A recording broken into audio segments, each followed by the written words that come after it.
તો વધુ એક મહત્વના સમાચાર રાજકોટના જસદણ શહેરમાં ભાજપના મહિલા અગ્રણી સોનલબેન વાસાણી પર પાડોશીઓ દ્વારા હુમલો કરવામાં આવતા ચકચાર મચી ગઈ છે।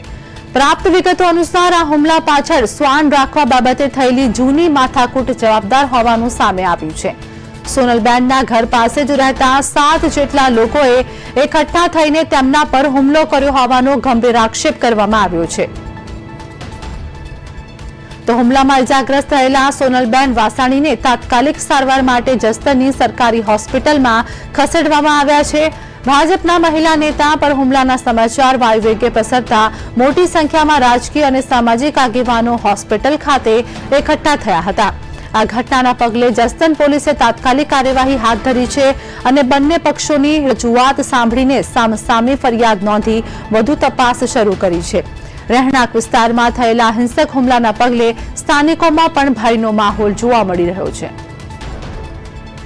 સંવાદદાતા કિશન અમારી સાથે જોડાઈ ગયા છે। જસદણમાં ભાજપના મહિલા નેતા પર હુમલાની ઘટના સામે આવી છે। 7 શખ્સોએ હુમલો કર્યાનો ગંભીર આક્ષેપ પણ થઈ રહ્યો છે। કેટલી સત્યતા?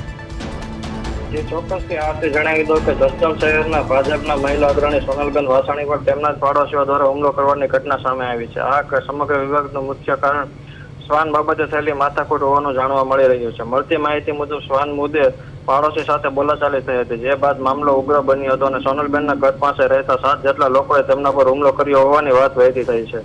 હુમલામાં ઇજાગ્રસ્ત થયેલા સોનલબેનને તાત્કાલિક સારવાર અર્થે જસદણ સરકારી હોસ્પિટલ ખાતે ખસેડવામાં આવ્યા છે। ઘટનાની જાણ થતાં જ જસદણના રાજકીય અને સામાજિક અગ્રણીઓ મોટી સંખ્યામાં હોસ્પિટલ ખાતે એકત્રિત થયા છે। બીજી તરફ પોલીસ પણ હરકતમાં આવી છે। જસદણ પોલીસ દ્વારા આ મામલે સામસામે ફરિયાદ નોંધવાની તજવીજ હાથ ધરવામાં આવી છે અને કાયદો વ્યવસ્થા જળવાઈ રહે તે માટે તપાસ તેજ કરવામાં આવી રહી છે।